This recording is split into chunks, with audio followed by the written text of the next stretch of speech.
Chers amis, cette semaine, nous partons sur les traces de la nostalgie. Oui, à l'image de ces 15 dernières années, nous regardons à nouveau dans le rétroviseur pour chercher de nouveaux trésors. Et aujourd'hui, nous retournons tout particulièrement à la chasse aux plus célèbres dinosaures du cinéma qui, depuis 1993, font rêver des générations entières. En effet, cet été sortait en salle le dernier volet de la saga Jurassic World, sobrement renommé Jurassic World Renaissance. Un nouvel opus pour une saga qui peine depuis une décennie maintenant à reprendre le flambeau de son illustre prédécesseur.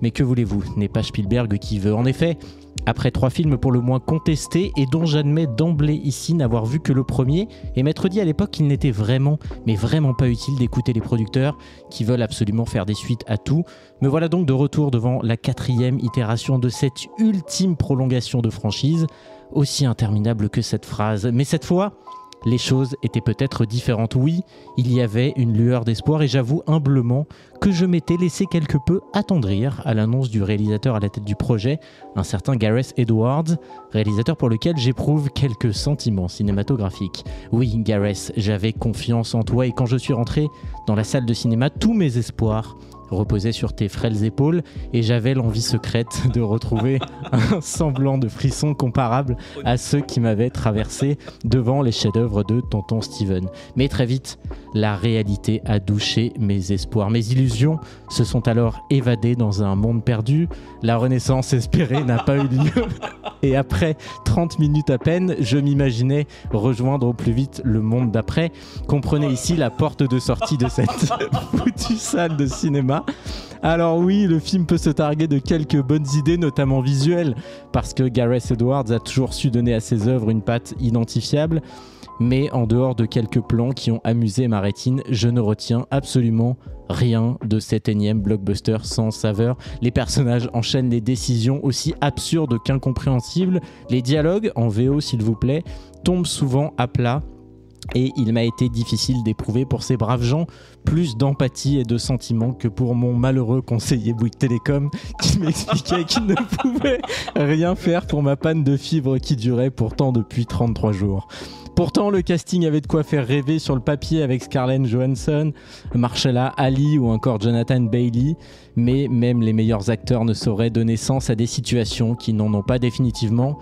Nous voilà dans un triste royaume déchu que celui des dinosaures au cinéma. Une fois encore, l'industrie semble vouloir s'entêter à continuer de creuser dans le sillon nostalgique, même s'il ne semble plus rester grand-chose de magique, et bientôt seulement plus que du pathétique générique.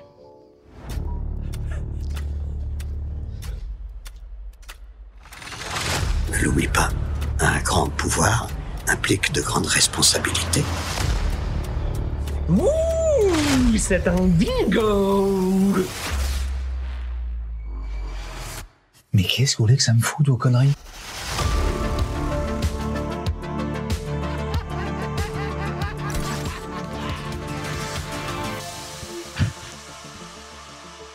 Tu me veux, je suis là. Bonjour à tous et bienvenue dans ce nouvel épisode de TTPQ. Salut Bastien. Salut Guillaume, bonjour tout le monde. Bonjour, bon, je suis désolé, j'ai pas réussi à tenir mon sérieux. Je voulais le faire rire et c'est moi qui ai ri, c'est terrible. Ouais, bah, j'ai ri aussi un peu. Hein. Alors, voilà. Je prends peut-être un risque, il me semble que t'as pas trop aimé. Mais je ne suis pas sûr. Je vois vraiment pas de quoi tu parles. Donc on est ravis de vous retrouver aujourd'hui pour ce nouvel épisode de cette saison 2, le 3e, et on continue sur notre lancée de films sortis au cinéma cet été. On s'est dit que c'était pas mal de faire les gros blockbusters de l'été. Surtout que là, les gros blockbusters en question sont des suites de sagas ou des reboots. Qu'on attendait un peu. Alors, le Jurassic World, je l'attendais pas du tout. Le 4 Fantastique, comme on l'a dit la dernière fois, je l'attendais pas tant que ça, mais un peu quand même. Non, celui que j'attendais le plus, c'était le Superman. Non, mais voilà, on avait envie un peu de parler de ces gros films-là. C'est vrai que c'est en plus des licences pour ce qui est de Jurassic Park, des 4 Fantastiques et de Superman dont on n'avait jamais parlé. Donc on était aussi content de les introduire. On s'est dit qu'on allait commencer par les pires, histoire de les pires itérations. Donc Jurassic World Renaissance, le monde Jurassique, la Renaissance dans son titre québécois évidemment. Beaucoup plus stylé. Beaucoup plus stylé, qui est sorti le 4 juillet 2025 en France. C'est un film, je l'ai dit, réalisé par Gareth Edwards, quelques mots quand même sur ce réalisateur prolifique ces dernières années. C'est lui notamment qui est très connu pour son Rogue One, qui est un excellent film Star Wars dont on parlera peut-être un jour. Il s'est fait connaître avec un film qui s'appelle... Ça fait 2 fois qu'on le dit. C'est vrai. Ça fait 2 épisodes où on dit qu'on parlera de Rogue One. On va le faire un jour, promis. Il s'est fait connaître avec un film qui s'appelle Monsters, qui est un excellent film de science-fiction anticipation qui a été fait avec très peu de budget mais qui a vraiment des idées de mise en scène très intéressantes. On aura là aussi peut-être l'occasion d'en parler un jour. Ces dernières années, il a été connu pour son Godzilla en 2014. Très très très bien. Qui était plutôt réussi, avec effectivement. Bryan Cranston en plus dans un petit rôle. C'est vrai. Moi, alors j'avoue que je suis pas du tout client de ce genre de personnage, mais j'avais trouvé son Godzilla très intéressant. Et puis plus récemment, il a fait The Creator. Ça, j'ai toujours pas vu celui-là pour le coup.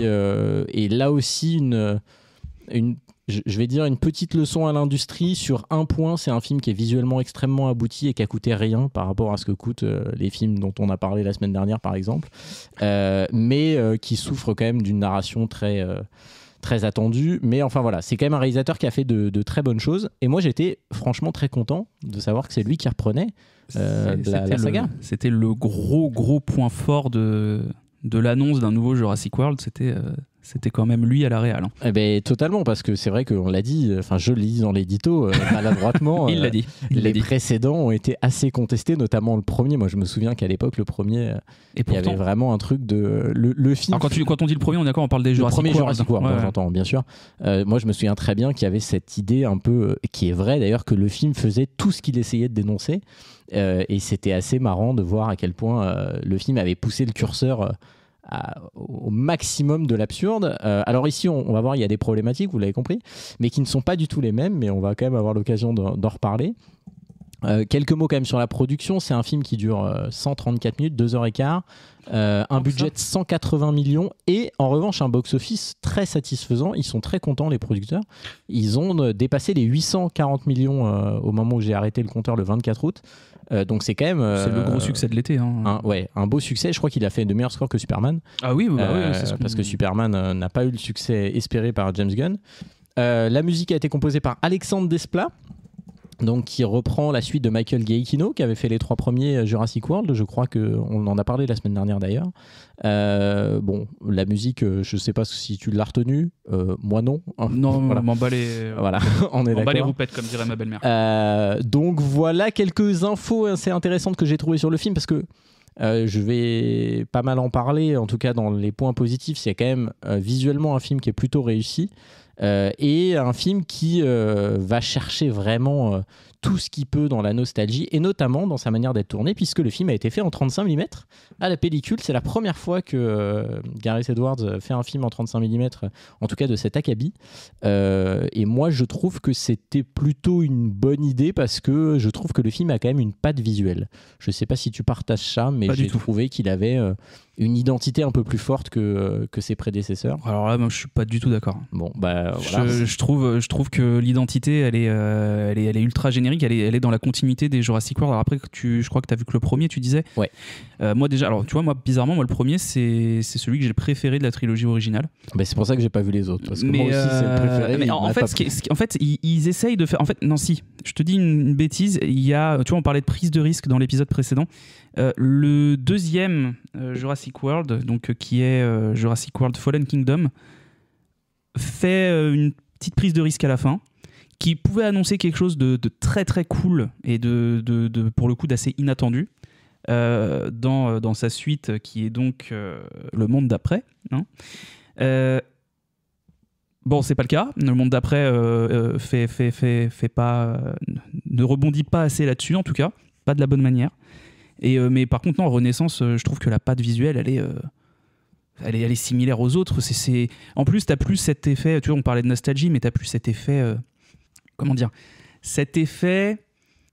Je trouve pas le mot, mais t'as pas cette magie. Tu vois ce que je veux dire ? Cette magie des effets spéciaux à la fois numériques et à la fois mécaniques. Non, mais je suis d'accord avec toi. Et pour le coup, et même sans parler des effets spéciaux, moi je trouve que non, la patte visuelle, elle est pas...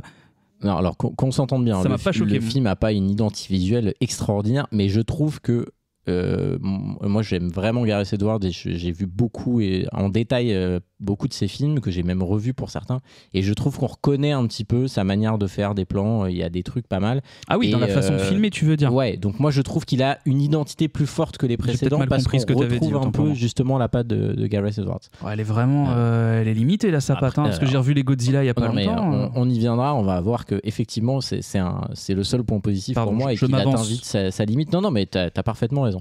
Il faut quand même savoir qu'ils ont tourné beaucoup en conditions réelles en Thaïlande, C'est ouf ça quand même. et que les conditions ont été assez difficiles. Dans une interview, Gareth Edwards, il a expliqué que parfois il se tournait des séquences et il voyait avec l'équipe technique au loin des serpents, des araignées, des machins, et qu'il ne le disait pas aux acteurs parce qu'il voulait pas Ils aient leur peur, faire peur, et quoi. qu'ils se barrent et qu'ils refusent de jouer. La pauvre Mais, Scarlett, ouais, clairement. elle aurait eu toute peur et tout. Là. Une horreur, enfin pour moi inconcevable d'aller tourner en Thaïlande déjà, mais voilà. Ne jamais dire jamais. Exactement. Et pour rester dans le côté nostalgique, c'est un truc que tout le monde a dit, mais c'est quand même bien de le repréciser. Le film utilise évidemment énormément d'effets numériques, mais on a quand même un animatronique dedans qui est Dolores, qu'on voit dans la deuxième partie du film. Dolores, c'est un effet mécanique. C'est un animatronique, Dolores, ouais, absolument. En tout cas, pour toute la séquence où elle est dans le sac à dos de la gamine, puisque c'est un dinosaure qui. Vous voyez le film Dora, c'est à peu près ça. Bah, c'est Babouche. Voilà. Donc voilà, il y a quand même. Bon, on va se le dire tout de suite, mais ça s'est entendu à l'édito, mais en fait, le problème de ce film, c'est qu'on a mis un mec qui a vraiment du talent, on lui a mis à dispo des outils pour faire un peu un truc qui va être sympa, mais ça reste un film de producteurs qui lui ont dit tu vas faire ça, et pas autrement. Donc clairement, tu sens que là où dans Rogue One, c'était le premier spin-off, on a l'air de lui avoir foutu un peu plus la paix sur ce qu'il pouvait faire, Bah, même sachant Godzilla, qu'il y a, hein. sur Godzilla bien sûr, mais je veux dire, Godzilla, je pense qu'il y avait un poil moins d'enjeux et de cadrage que dans Star Wars, parce que Star Wars, on sait à quel point la licence est très difficile à toucher, mais Star Wars, il avait, Oui, d'accord. tu je vois sais ce où que tu ça veux dire. commence, tu Ouais. sais où ça finit, ce Oui, qu'il y a oui, au milieu, tu te débrouilles. Et vraiment, il avait réussi un truc génial. Là, clairement, j'ai noté le nom du scénariste, donc le coupable, David Koop. Oui, mais alors, Vraiment, le scénario, il est catastrophique. Pour moi, le gros point nord du film est là. On va y venir assez vite, mais voilà.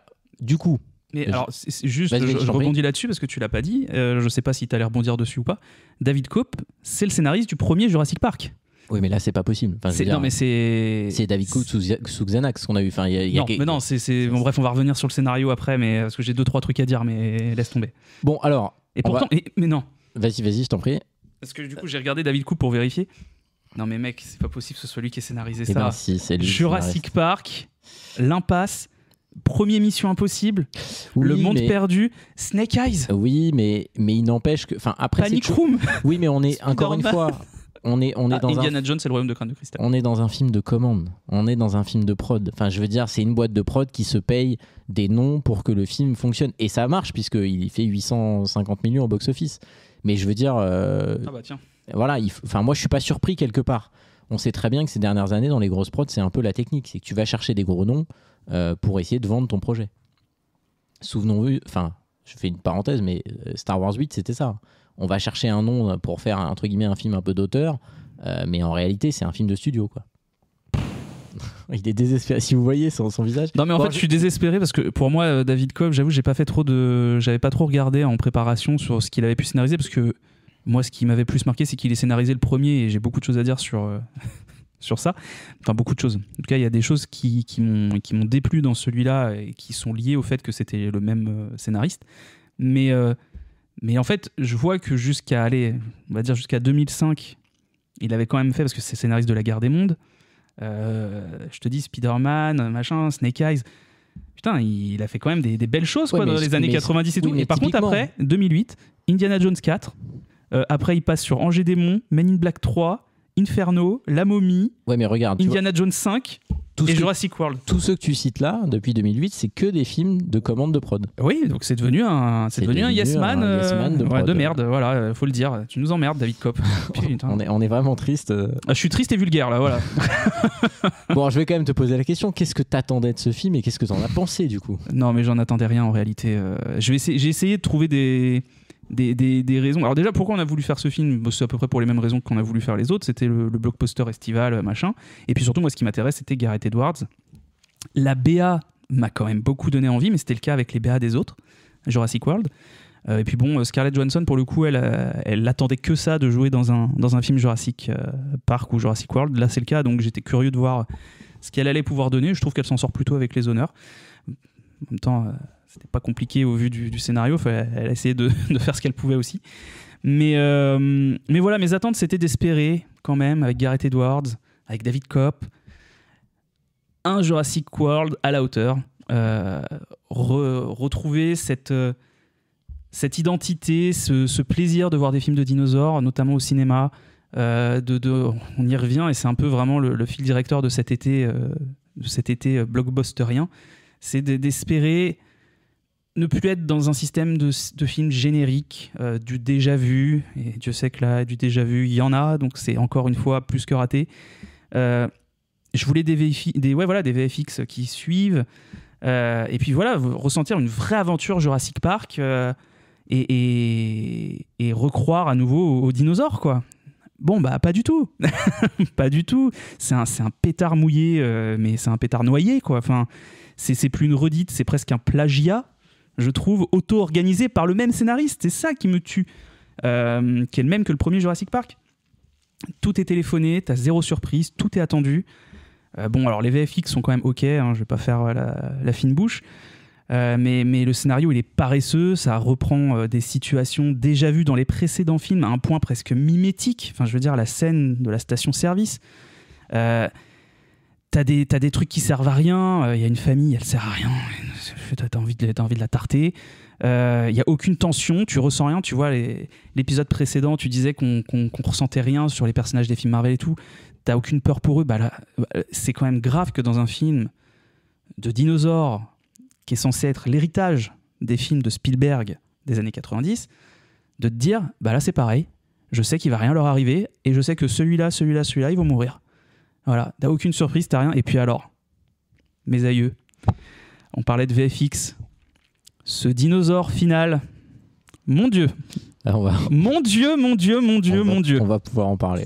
Oh là là là là là là. Donc oui, non, c'est même pas une déception à ce prix-là, parce que là, c'est vraiment... Là, je vais citer Dewey, moi, je vais pas prendre de risque. J'attendais rien, mais je suis quand même déçu. Le film, là, pour le coup, c'est vraiment la définition de aussitôt vu, aussitôt oublié. C'est rentré par un œil, c'est ressorti par l'autre. c'est vraiment triste, je trouve, d'en arriver là pour les films de cette saga. C'est hallucinant. C'est paresseux. Vraiment, c'est paresseux. Ouais, je vais te rejoindre, hein. C'est vraiment pas bien. Moi, j'ai passé un assez mauvais moment, j'ai trouvé ça long. Oui. Je l'ai dit, le film dure quand même 2h15. Alors, c'est pas non plus infini, mais ça commence à être long, hein. Au bout d'1h30, on a envie que ça se termine. Moi, franchement, je suis très déçu parce que moi, j'adore Gareth Edwards. C'est un de mes réalisateurs préférés j'allais dire du 21e siècle. Oui, c'est le cas parce que je trouve... Habile. Non, mais voilà, enfin, je veux dire, il s'est révélé vraiment début des années 2000. Et moi, j'aime vraiment son travail. Je trouve que c'est un mec qui a toujours eu des bonnes idées, y compris dans des gros trucs. Enfin, encore une fois, quand tu réussis à faire ce qu'il a fait avec un Star Wars, même si c'était un spin-off, depuis que Disney est là, il n'y a rien au-dessus de Rogue One pour moi dans la filmo Star Wars. Carrément pas. Je l'ai dit tout à l'heure, bien aimé son The Creator, même si c'était pas le film du siècle, il y avait vraiment des bonnes idées de mise en scène, puis il y avait quand même une question sur... Enfin voilà, là, moi, j'avais un peu un espoir de me dire...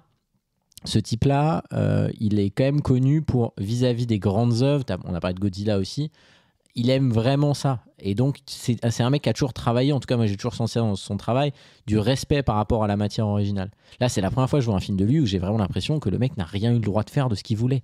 Enfin, je peux pas croire que ça soit réellement ce qu'il avait envie de faire lui.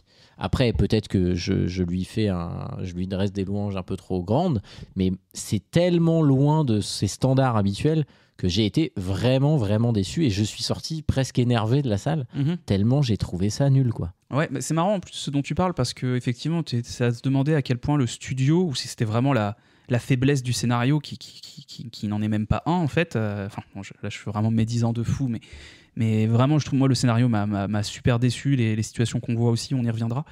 Mais non, mais c'est marrant parce que ça me fait penser à... Là, je te dis, je sais pas à quel point le studio a été impliqué et à quel point ils lui ont dit non, tu feras pas ce que tu veux avec cette saga. Mais tu vois, l'épisode précédent, on parlait des 4 Fantastiques. On avait vite fait mentionner celle de 2015. Celle de 2015, des 4 Fantastiques. Le réalisateur, j'ai oublié son nom, je vais vous le retrouver entre-temps. avait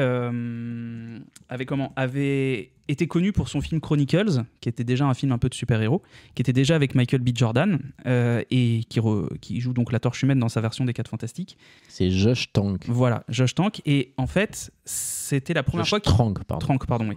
C'est la première fois qu'il faisait si je te dis pas de conneries, hein, je te dis ça avec mes petits souvenirs, qu'il faisait un film de super-héros avec cette ampleur-là.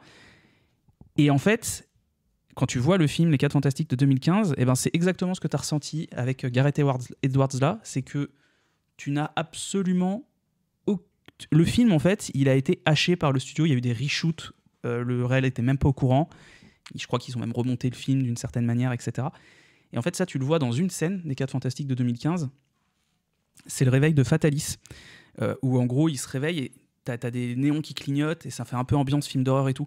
Et ça, je pense que c'est... Je sais pas à quel point c'est avéré, mais moi, en tout cas, c'est ce que j'ai ressenti. Je pense que c'est la dernière trace, vraiment, parce qu'il devait pas ressembler à ça, le film des 4 Fantastiques, tu vois. Et là, j'ai l'impression que c'est ça que tu ressens aussi avec Jurassic World Renaissance. Ouais, il y a peut-être une ou deux scènes où tu vas retrouver un peu la patte Gareth Edwards et où tu vas te dire, là, c'est à ça que ça aurait pu ressembler tout le long. Je suis d'accord. Puis, en plus, le film fait quand même un truc intéressant au début, c'est-à-dire que le postulat du film, il s'appelle Renaissance, et à l'intérieur, dans la diégèse du film, on nous explique que les gens ne s'intéressent plus aux dinosaures. Oui, qui est un peu méta, en plus, éminent bien parallèle sûr. avec le fait que les derniers Jurassic World ont moins marché parce que les gens n'ont plus envie de voir ça. Vraisemblablement, ça n'attire plus. Donc moi, j'avais vraiment une attente. Pour moi, il y avait une promesse jusque dans le titre. Ah, justement, lui, s'il y a bien un mec qui était capable pour moi de faire ça, c'était lui. Bon, à l'arrivée, c'est pas le cas et on va avoir l'occasion de venir en détail. Mais ouais, vraiment, moi, je suis sorti frustré et presque agacé en me disant, putain, pourquoi c'est ça le résultat? On dirait moi quand je suis sorti d'Y a-t-il un flic pour sauver le monde. Non mais voilà, et puis bon, malgré tout, paradoxalement le plus terrible, c'est quand même que le film a bien marché, quoi. Parce que du coup, mais c'est ça qui est grave. Les studios, ça va leur donner cette idée-là que va y avoir le film a bien Jurassic marché. World, l'héritage de la Renaissance. Exactement. Et les critiques sont pas si catastrophiques. Alors, elles sont pas bonnes non plus dans le public en général, mais le film s'en sort à peu près avec la moyenne partout. Oui, je crois qu'il est pile à la moyenne en termes de notes. Enfin, il est très en dessous, quoi. Mais bon. Après, chacun ses goûts. Hein. Oui, les avis, tout le monde en a. Exactement. Alors du coup, pour faire un petit résumé, le film se déroule 5 ans après les événements du dernier Jurassic World qui était sorti en 2022. Et donc on est dans un monde où on nous fait comprendre au début justement que les dinosaures, ça n'intéresse plus personne. Et on comprend plus largement que l'environnement mondial est devenu hostile aux dinosaures. Comme ça n'intéresse plus, on développe plus de parcs, on fait plus rien avec les dinosaures. Donc en fait, ils sont regroupés, les derniers spécimens, dans une toute petite zone autour de l'équateur, qui est en gros la dernière dans laquelle ils arrivent à survivre d'un point de vue climatique. Il y a quand même un tout petit enjeu climatique qui est cité au début, tout petit, histoire de te dire, voilà, on est un peu dans l'actu, quoi, mais vraiment pas, ça s'arrête là. Il n'y a pas de guerre en Ukraine. Exactement. Et donc, on va retrouver un personnage qui s'appelle Zora Bennett, qui est joué par Scarlett Johansson, qui, en gros, organise des opérations secrètes. Alors ça, on adore, c'est des espèces de mercenaires un peu chelous. Et elle est recrutée par une boîte qui s'appelle Parker Genix, et notamment par son dirigeant, qui est joué par Jonathan Bailey.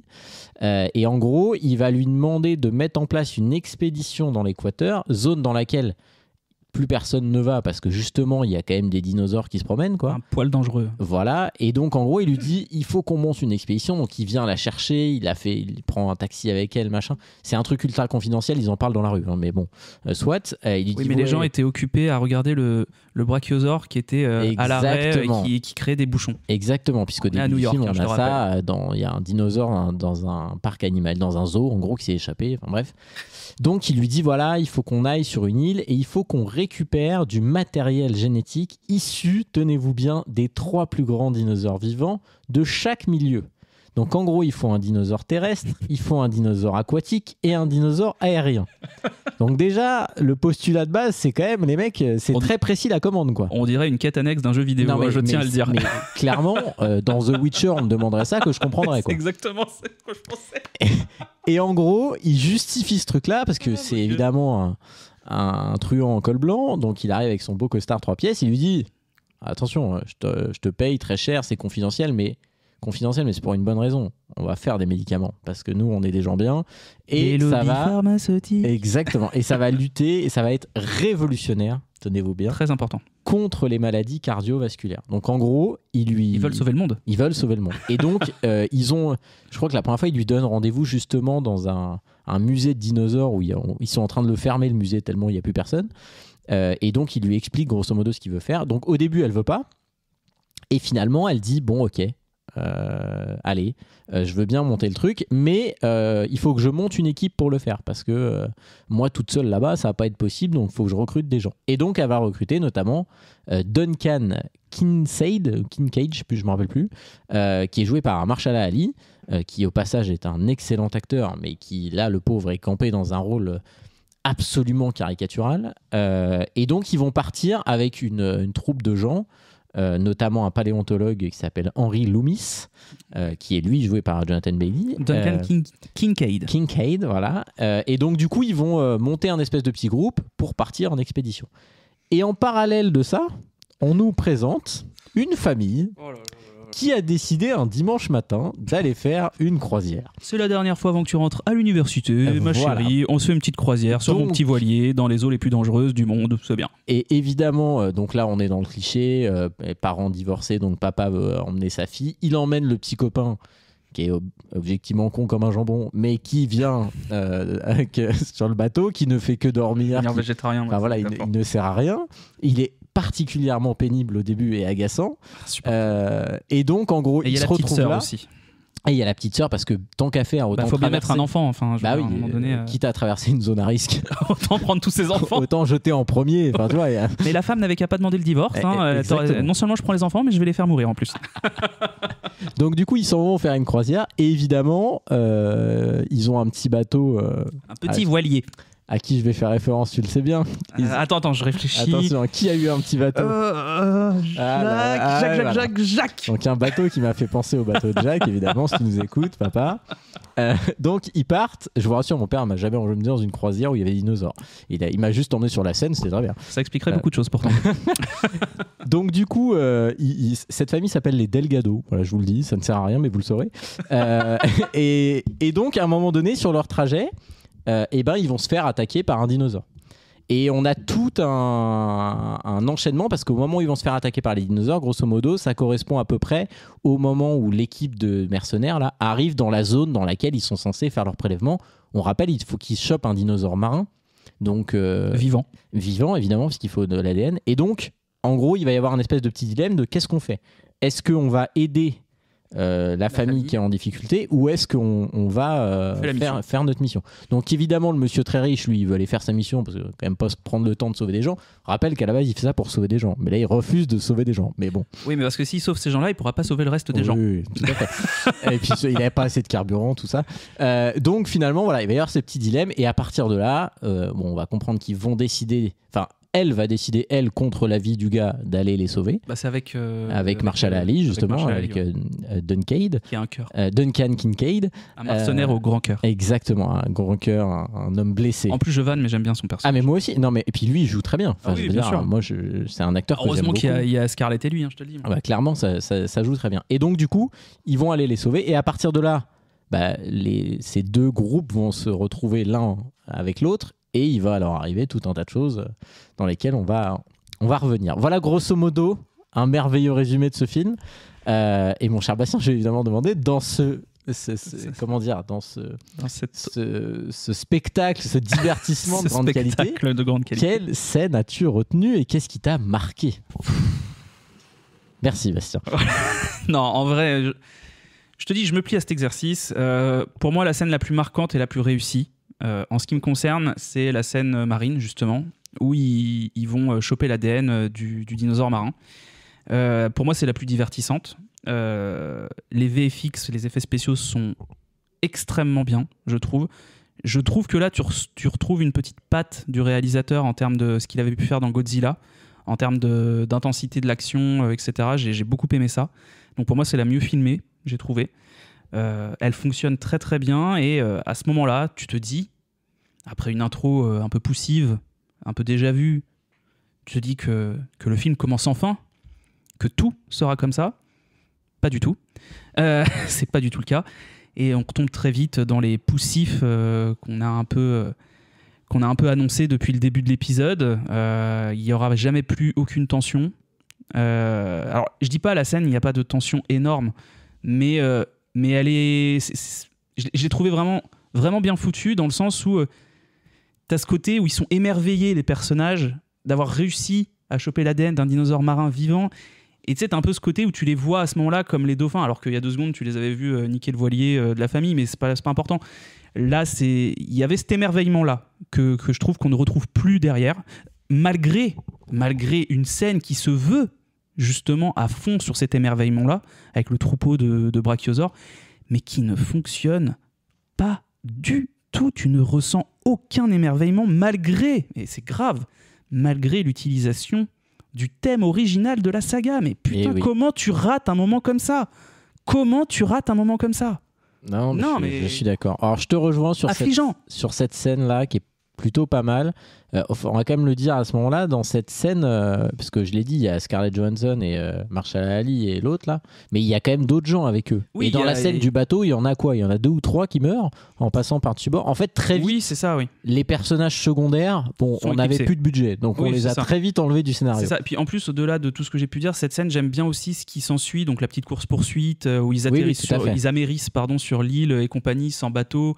T'as un des personnages que tu pensais que t'allais suivre un peu plus longtemps qui se fait bouffer par des dinosaures. J'ai oublié leur nom, mais c'est l'antagoniste du T-Rex dans Jurassic Park 3, qui sont à la fois marins et terrestres. Et du coup, il y a une scène très drôle où elle ramène un peu tout ce qu'ils ont pu sauver du bateau. Les bagages, et eux, ils arrivent par derrière, ils la chopent et ils l'emmènent et personne ne fait rien. Et ça, c'est un moment où, jusqu'à ce qu'ils arrivent sur l'île, j'ai trouvé que c'était vraiment stylé, il y avait de l'action, c'était bien mené, le rythme était mené un peu tambour battant, le film était mené un peu tambour battant et je trouvais que ça marchait très bien. Mais dès qu'ils arrivent sur l'île, après c'est un enchaînement de tu t'embêtes et de trucs ratés où tu passes à côté de ton sujet et à côté de ce que tu dois raconter. Après, moi, ce que j'ai aimé dans la scène du bateau, en fait, ça m'a beaucoup évoqué Les Dents de la Mer. C'est-à-dire qu'il y a un côté où, un petit peu, oui. Notamment quand le dinosaure attaque le bateau de la famille, il y a un côté. Oui, mais clairement. Là, on est clairement dans Les Dents de la Mer. Il y a un moment où il est enfermé, l'autre, enfin, il galère à sortir. T'as pas envie qu'il s'en sorte. Exactement. Il s'en sort. mais voilà, il galère à trouver le truc pour envoyer un signal radio et tout. Enfin, il y a un côté, sur cette partie-là, c'est quand même plutôt pas mal parce que ça fait référence et ça s'appuie sur des trucs qui sont tellement cultes qu'on est quand même content quand c'est plutôt bien exécuté. Ils arrivent à te faire ressentir un peu l'urgence de toute cette situation. Ouais, totalement. Et avec le truc où voilà, il faut qu'il s'attache bien au bateau pour réussir à quand elle essaye de harponner le dinosaure. Enfin, je suis assez d'accord avec toi. Jusqu'à là, globalement, enfin en tout cas cette séquence-là, c'est pas mal. En fait, là où ça va partir n'importe comment, c'est à partir du moment où ils vont être sur l'île. Ouais, déjà, ils sont séparés en 2. Donc on va avoir d'un côté, c'est vrai, c'est on l'a pas dit parce que le méchant là qui évidemment, et on sait seconde 1 qui va être méchant, le gars qui dès qu'il fait la proposition, tu sais que c'est lui le méchant de toute façon. Et donc lui, à un moment donné, il se dit c'est un bon move de jeter l'adolescente par-dessus bord, de pas la sauver, de la laisser galérer et de la regarder mourir. Et parce là, que du coup ça lui permet de se recentrer sur sa mission. Voilà, mais enfin pareil, c'est quand même un peu con. Enfin, je veux dire, ça n'a pas grand intérêt, mais ok.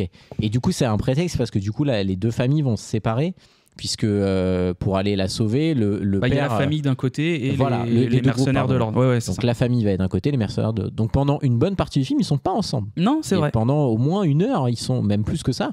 Ils sont pas ensemble parce qu'ils se rejoignent vraiment à la toute fin, quoi. Ouais, c'est ça. C'est complet. Pendant les 3 quarts du film, ils sont pas ensemble. Et donc du coup, on va suivre.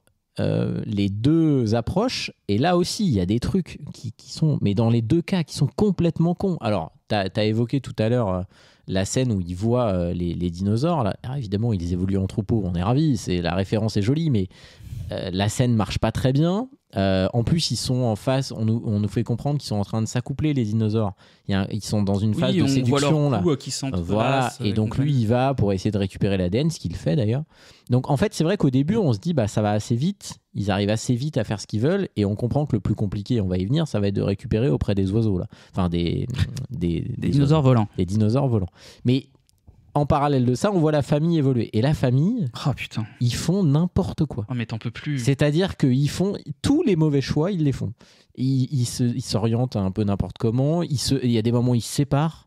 Je comprends pas pourquoi. Je dis mais pourquoi lui il part tout seul. À un moment ils vont pour dormir.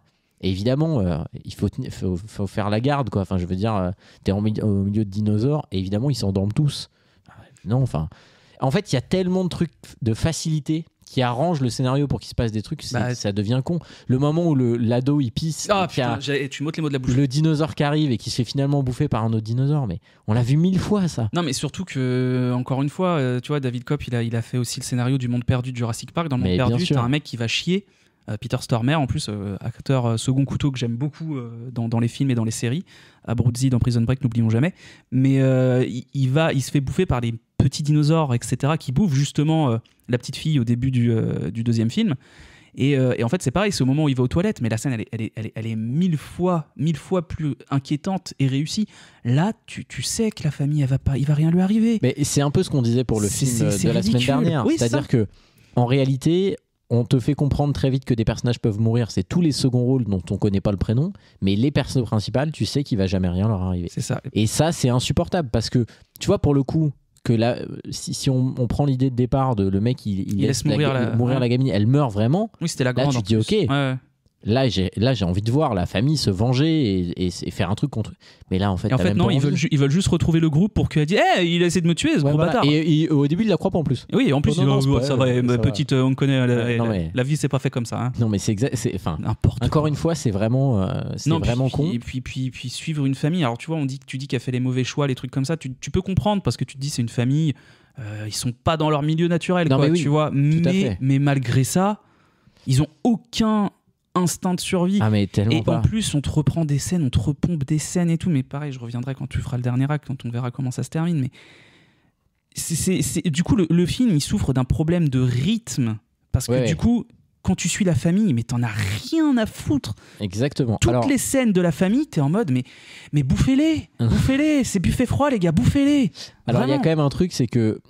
parce que l'idée, c'est qu'ils finissent par se rejoindre. Donc, avant qu'ils soient séparés, ils sont à peu près tous d'accord pour aller sur cette île parce qu'ils pensent qu'il y a de l'énergie quelque part, une espèce de station essence, c'est le cas de le dire, sur laquelle ils vont pouvoir faire un appel et pour que l'hélicoptère les retrouve. Parce qu'on rappelle, c'est une mission confidentielle et secrète. Mais donc, elle avait pris c'est au cas où on peut plus repartir, il y a un hélico qui va nous chercher à l'aube. Certaine heure, quoi. Voilà.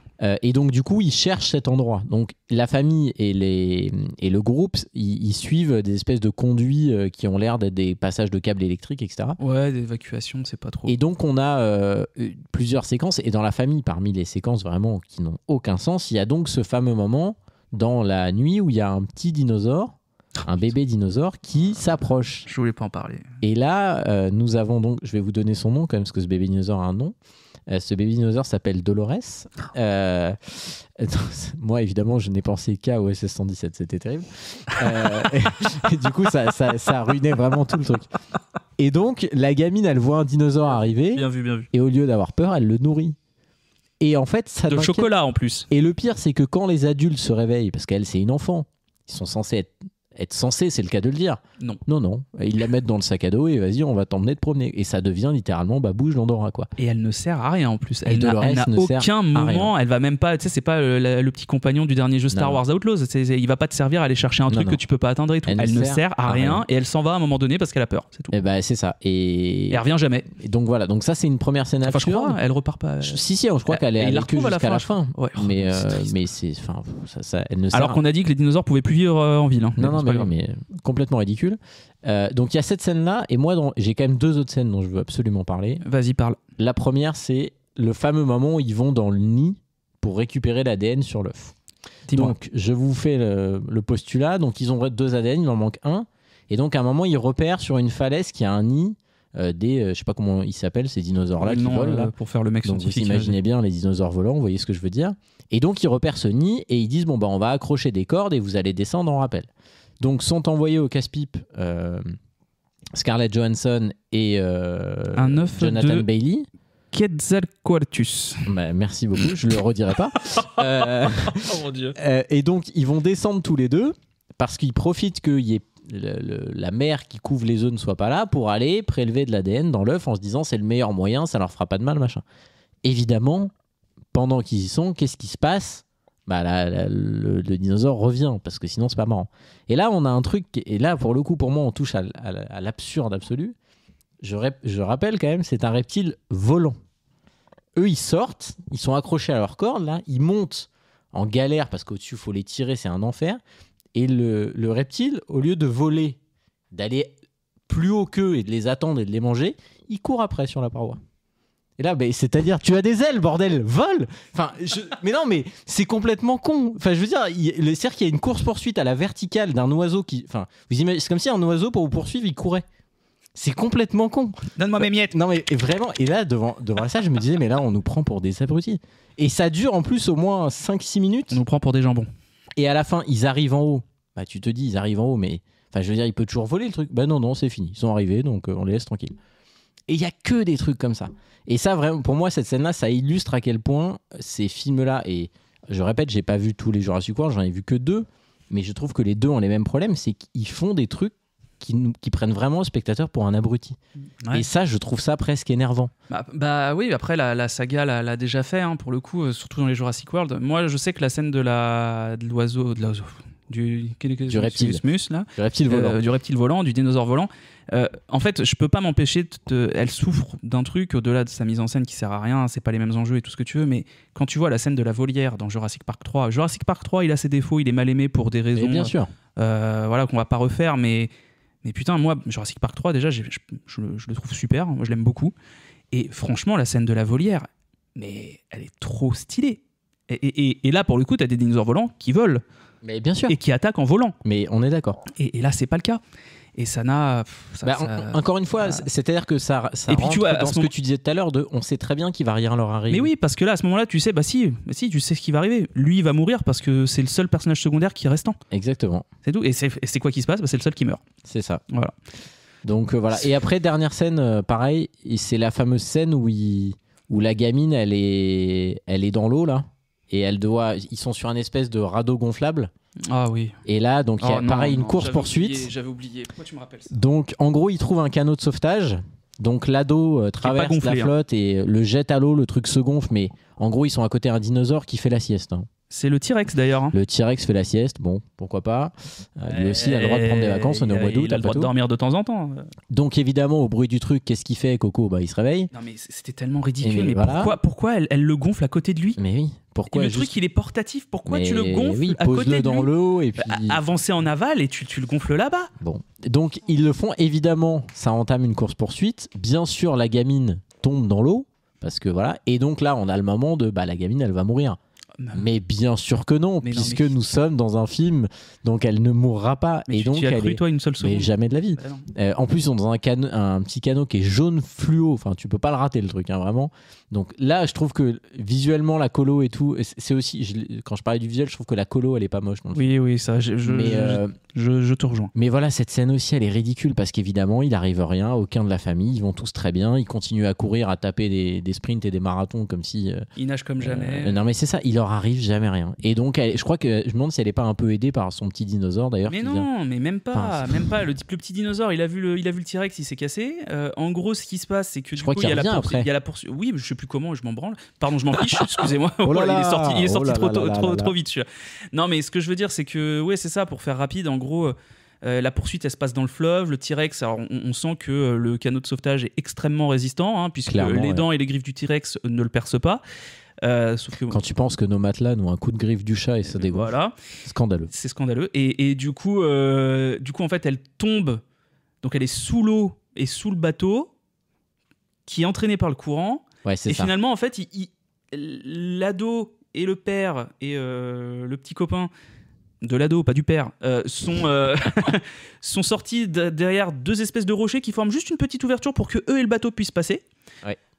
Le T-Rex peut plus passer, puis il a plus envie de faire le tour à ce moment-là parce qu'il faut pas déconner. Bah oui. Ça l'a épuisé. Et le bateau arrive et là ils sont tous en mode oh, ma petite sœur, ma fille. Ouais. Et qui c'est qui a fait de l'apnée, qui ressort, qui repop. Non mais c'est bon parce que j'ai nagé quand même. Bah oui, quand même. Voilà. Non mais voilà, c'est que ça. Aucun intérêt. Vraiment, toutes les scènes de la famille, il n'y en a pas une pour rattraper l'autre. Elles ne servent à rien. On est d'accord. Bon alors, il reste quand même une question. Comment ça se termine, mon Guillaume ? Comment ça se termine, mon cher Bastien ? Alors, parce que je sais plus, moi. À la fin, ils vont donc finir par trouver cette espèce de base. Alors, qu'on s'entende bien, visuellement, on dirait vraiment une station essence. Et là, tu dis, c'est un copier-coller de la scène de la station essence du premier. Il y a vraiment... Je dirais même que c'est un mélange de la scène de la station essence dans le 2 et de la scène de restaurant avec les 2 enfants dans le 1. Oui, c'est vrai. C'est vrai qu'il y a référence à ça aussi. On l'a pas dit, mais en fait, le film s'ouvre sur un flashback qui est donc avant l'ouverture de Jurassic World, où on les voit travailler sur, vu que c'est un peu le génétique qui est au cœur de la saga Jurassic World, c'était déjà le cas avec le premier, on les voit travailler sur un dinosaure qu'on ne voit jamais, mais qui a l'air très, c'est vrai qu'on très fort, machin. Et en fait, là où ils sont sur l'île et le bâtiment et la base que tu disais où ils se trouvent, c'est le même endroit, mais du coup, 9 ans plus tard, quoi. Voilà, parce que évidemment, le dinosaure s'est échappé. Ça va de soi, hein, quand il a... Voilà. C'est ça l'intro, c'est que ça se finit, en fait, le dinosaure s'échappe parce qu'il y a un petit paquet de chips qui a empêché la fermeture de la porte. Mais magnifique à quel moment placement de produit, d'ailleurs. Non mais, putain, ça aussi on n'en a pas parlé, mais c'est pas possible. Je veux dire, l'intro du film, on voit que le dinosaure, il est derrière des portes, mais quand je vous dis des portes blindées, c'est des portes blindées... De l'espace. De l'espace, le truc. C'est des sas, c'est-à-dire que les mecs, ils ont des combinaisons pour rentrer. Le gars, déjà, il rentre avec son paquet de chips, personne ne lui dit rien. Bah non. Bon, admettons. Le paquet de chips, il tombe. Il arrive au moment où les portes se referment. L'épaisseur des machins, ça doit être, je sais pas, 80 cm d'épaisseur de métal. Et en fait, il détecte le petit paquet de chips et ça reste ouvert.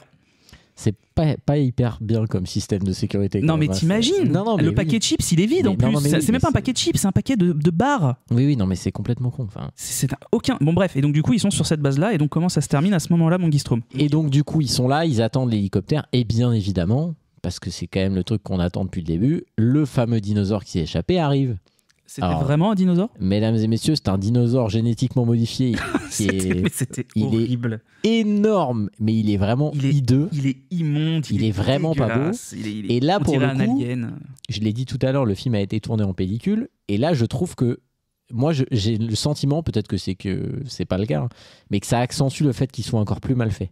Parce que lui, évidemment, il est fait full 3D. Ah bah oui. Et sur le truc pellicule, je trouve que ça... En fait, il y a vraiment le sentiment dans cette scène-là que le dinosaure n'est pas dans la scène. Moi, j'ai vraiment trouvé la lumière, ça marche pas. Il y a un truc où on a tous vu des effets spéciaux, on parlait des Marvel, etc. Généralement, globalement, c'est quand même assez uniforme. Là, vraiment, cette scène-là, j'ai l'impression que le dinosaure, ils l'ont fait... Ils ont oublié des calques, quoi. Il y a un truc qui marche pas dans l'image. Et en fait, sa tronche, elle est affreuse. Elle est affreuse. Elle est affreuse. En plus, il a des bras. Enfin, il a des espèces de pattes annexes. C'est un alien, un hybride. Ouais, c'est ça. C'est un espèce. Alors là, on retrouve la passion de Gareth Edwards pour les grosses créatures cheloues. Oui, mais surtout qu'en plus, vu qu'il y a effectivement ce film de la saga Jurassic Park, Jurassic World oblige, il y a les fameux fumigènes rouges. Bien sûr. Et en fait, à ce moment-là, tu retrouves la patte de Gareth Edwards parce qu'il l'a fait dans Godzilla, où tu as justement toute la descente en fumigène à travers le brouillard. Mais totalement. Qui est mais ça, pour le coup, bien foutu. Et là, du coup, la mise en scène fonctionne. Là, tu retrouves aussi la patte de Gareth Edwards, je te l'accorde. C'est exactement. Là, sur la colo, sur ces trucs-là. Je suis entièrement d'accord. Surtout que c'est de nuit en plus. C'est les seules lumières qu'on voit. Donc ça rend vraiment très, très stylisé, tel jeu d'ombre, etc. Mais effectivement, le dinosaure. Je pense que c'était un choix. Je pense que c'est pas qu'il manque des trucs et tout. Je pense qu'il voulait qu'il ressemble à un truc dégueulasse comme ça. Pense. Mais moi, je trouve que ça ne marche pas. Moi, je trouve que c'est vraiment l'incrustation qui marche pas. Je sais pas pourquoi j'ai eu cet effet mais j'ai l'impression qu'il est pas. Ils ont oublié des étapes à la post-prod, quoi. Mais moi, même sans ça, je trouve que en fait, ça ne marche pas parce que tous les films Jurassic Park, ça fait 3 films qu'on nous parle des trucs génétiquement modifiés. Ils ont fait la même chose qu'à la fin de Jurassic World où tu avais déjà un dinosaure hybride ultra chaud qui pouvait se camoufler et compagnie, qui avait des gènes de caméléon et compagnie. Et là, ils te refont ça. Alors, on a bien compris que manier la génétique, c'était la porte ouverte à toutes les fenêtres. Big up. Allez. Mais du coup, si maintenant Jurassic Park, Jurassic World, c'est devenu ça, bah, j'ai plus envie de voir Jurassic Park et Jurassic World, tu vois ce que je veux dire ? Non, mais parce que les 2 précédents étaient ce qu'ils étaient, surtout le précédent, mais on restait avec des dinosaures, quoi. Exactement. Tu vois ? Donc au final, il y a cette espèce de fight contre le dinosaure qui est assez long. En plus, c'est brouillon parce qu'il se cache dans des sous-sols. Après, il ressort. Il y en a qui est sous une voiture. Et on a surtout notre ami, le milliardaire, là, qui lui n'a qu'une chose en tête, c'est se barrer avec les échantillons parce qu'il les a tous.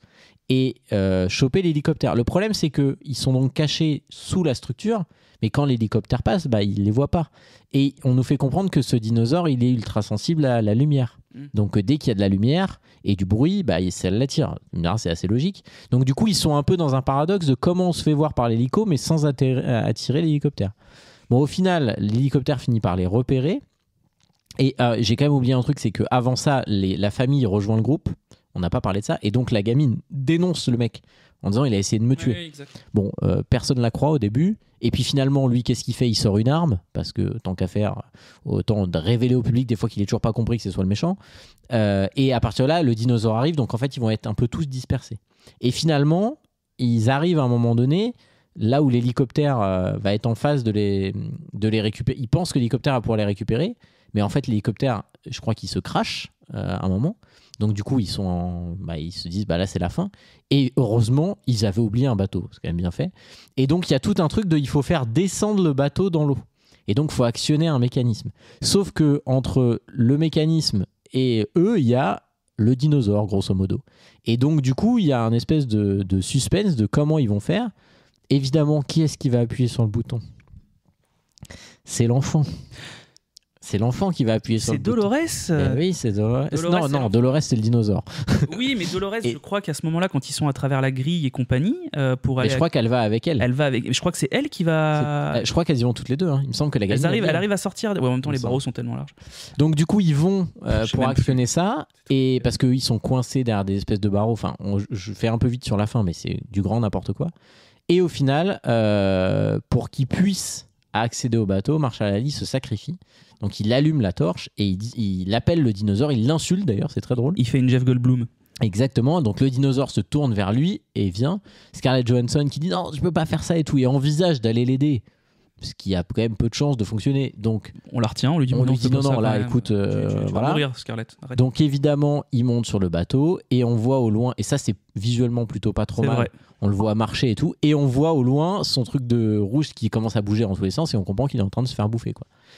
Et là, on se dit, bon, c'est vraiment pas le film du siècle, mais quand même, ils ont tué un des persos. Je me suis même pas dit ça, j'y ai pas cru une seule seconde. Moi, pour le coup, j'y ai cru. Je me suis dit, c'est bon, là, au moins, lui, il est mort. Bon, bah, il y a. C'est un peu le seul truc, puisque de toute façon, tu sens que c'est la fin du film, quoi. Et finalement, bah, il est pas mort. Mais non, il les rejoint à la nage.